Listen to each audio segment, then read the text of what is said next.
महाकालेश्वर मंदिर भारत के 12 ज्योतिर्लिंगों में से एक है। यह मध्य प्रदेश राज्य के उज्जैन नगर में स्थित भगवान शिव का एक प्रमुख मंदिर है। यह मंदिर रुद्र सागर सरोवर के किनारे पर बसा हुआ है। कहा जाता है कि भगवान शिव इस लिंग में स्वयंभू के रूप में बसते हैं। इस लिंग में अपनी ही अपार शक्तियाँ हैं और तंत्र मंत्र शक्ति से ही इस लिंग की स्थापना की गई थी। यहाँ गर्भगृह में विराजित भगवान महाकालेश्वर का विशाल दक्षिणमुखी शिवलिंग है। वर्तमान मंदिर को श्रीमान पेशवा बाजीराव और छत्रपति साहू महाराज के जनरल श्रीमान राणाजीराव सिंधे महाराज ने 1736 में बनवाया था। इसके बाद श्रीनाथ महादजी सिंधे महाराज और श्रीमान महारानी बाईजाबाई राजे सिंधे ने इसमें कई बदलाव और मरम्मत भी करवाई थी। वर्तमान में जो महाकालेश्वर ज्योतिर्लिंग है वह 3 खंडों में विभाजित है। निचले हिस्से में महाकालेश्वर, मध्य खंड में ओंकारेश्वर तथा ऊपरी खंड में श्री नागचंद्रेश्वर मंदिर स्थित है। नागचंद्रेश्वर शिवलिंग के दर्शन वर्ष में एक बार नाग पंचमी के दिन ही करने दिए जाते हैं। मंदिर परिसर में एक प्राचीन कुंड भी है। महाकाल के दर्शन करने के बाद जूना महाकाल के दर्शन करना जरूरी है। कुछ लोगों के अनुसार जब मुगल काल में इस शिवलिंग को खंडित करने की आशंका बढ़ी तो पुजारियों ने इसे छुपा दिया था और इसकी जगह दूसरा शिवलिंग रखकर उसकी पूजा करने लगे थे। बाद में उन्होंने उस शिवलिंग को वहीं महाकाल के प्रांगण में अन्य जगह स्थापित कर दिया, जिसे आज जूना महाकाल कहा जाता है। हालांकि कुछ लोगों के अनुसार असली शिवलिंग को क्षरण से बचाने के लिए ऐसा किया गया।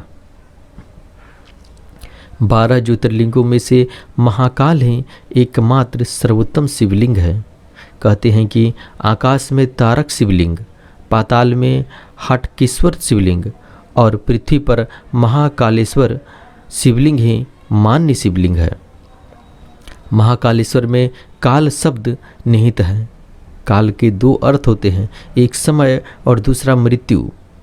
महाकाल को महाकाल इसलिए कहा जाता है कि प्राचीन समय में यहीं से संपूर्ण विश्व का मानक समय निर्धारित किया जाता था। इसलिए इस ज्योतिर्लिंग का नाम महाकालेश्वर रखा गया है। दूसरा काल का अर्थ मृत्यु है। महादेव को संहारक भी कहा जाता है। भगवान शिव को मानव, दानव, भूत, पिशाच आदि सभी पूजा करते हैं।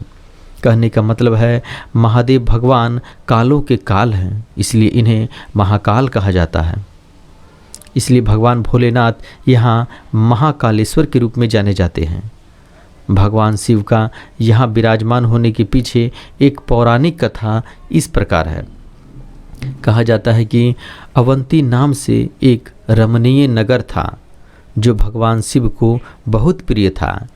इसी नगर में एक ज्ञानी ब्राह्मण रहते थे जो बहुत ही बुद्धिमान और कर्मकांडी ब्राह्मण थे।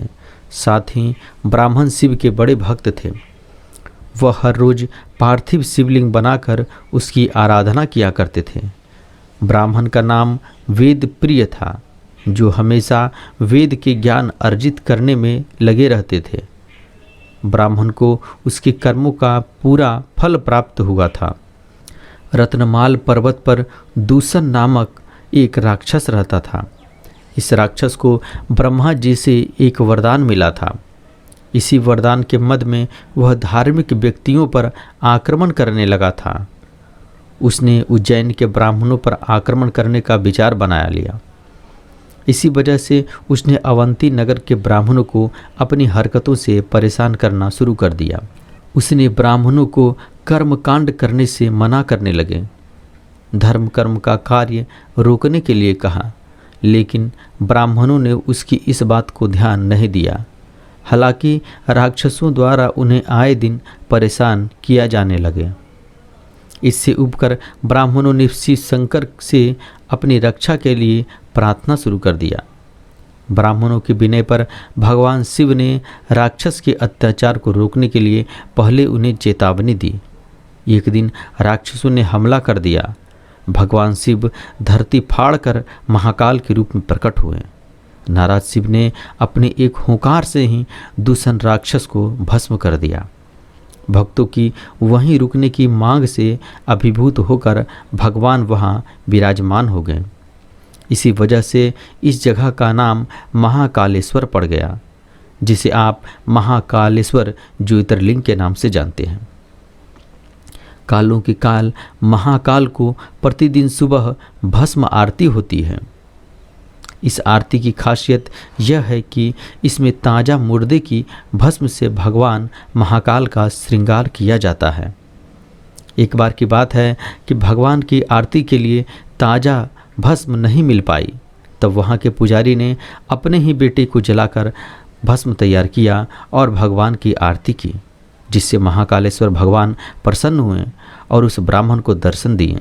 साथ ही उसके पुत्र को पुनः जीवित कर दिया और तब से भगवान ने अलग तरह के भस्म को बनाकर आरती करने का उपाय बताया, जिसके अनुसार अब भस्म इस तरह तैयार की जाती है। भस्म तैयार करने के लिए कपिला गाय के गोबर से बने कंडे, समी, पीपल, पलास, बड़, अमलतास और बेर के वृक्ष की लकड़ियों को एक साथ जलाया जाता है। इस दौरान उचित मंत्रोच्चारण भी किए जाते हैं। इन चीज़ों को जलाने पर जो भस्म प्राप्त होता है उसे कपड़े से छान लिया जाता है। इस प्रकार तैयार की गई भस्म भगवान शिव को अर्पित की जाती है।